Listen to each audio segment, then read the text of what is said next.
Hello! చెప్పండి sir. ఈ అమ్మాయి ఇక్కడే వర్క్ చేస్తుందా? సార్ మీరు కూర్చోండి, నేను పిలుస్తా.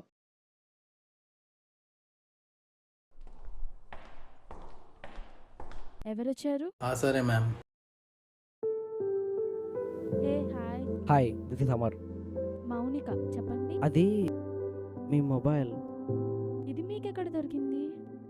మెట్రోలో మర్చిపోయారు. ఓ షర్ట్, చాలా థ్యాంక్స్ అమ్మా నా కోసం ఇంత దూరం వచ్చినందుకు. It's okay, God. You చేసిన every of a small bit is ఎలాగో లంచ్లో మాకుందని లంచ్లో ప్లీజ్ సరే మమ్మీ పిక్చర్ ప్లీజ్. సరే, థ్యాంక్స్. ఇంకేమైనా కావాలా? పర్లేదు. పర్లేదు చెప్పండి.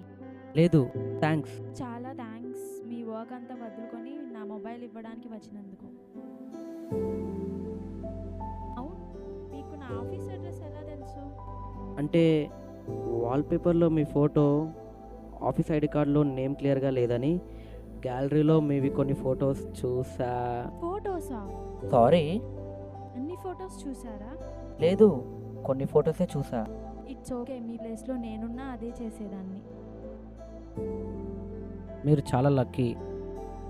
అంటే చాలా ప్లేసెస్ ట్రావెల్ చేశారు కదా, మీ ఫొటోస్ బట్టి చెప్తున్నా. నా లైఫ్ కూడా మీలాగా ఉంటే బాగుండేది.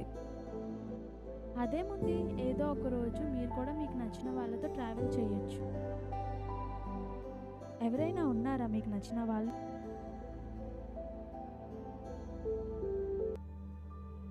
ఎవరు లేరు.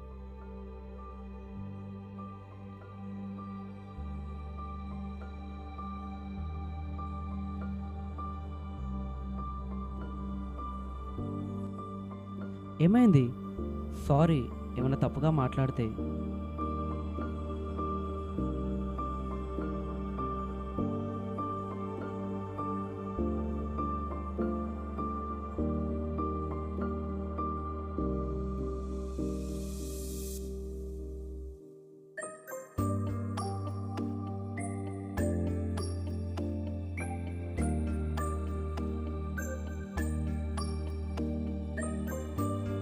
నేను నీకేమవుతాను?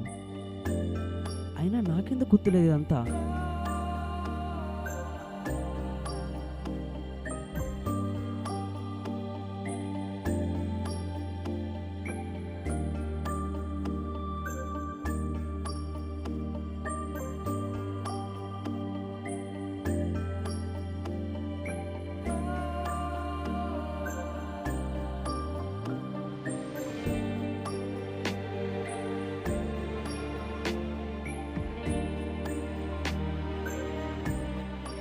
అసలు ఏమైంది డాక్టర్?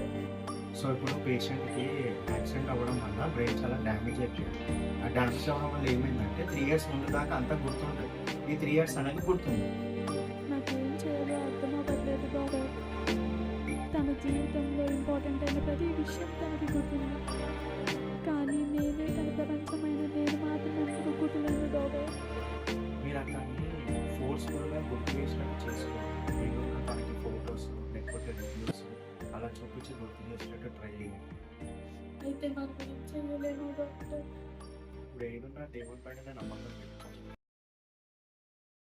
ఓకే, స్ట్రెస్ కాకు, టైం తీసుకొని మెల్లగా గుర్తు తెచ్చుకో అమర్. అయినా ఇదంతా ఎన్ని మంత్స్ అవుతుంది? 11 months.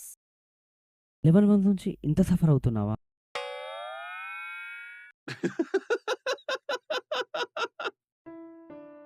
అమర్, ఏం ఆలోచిస్తున్నావు?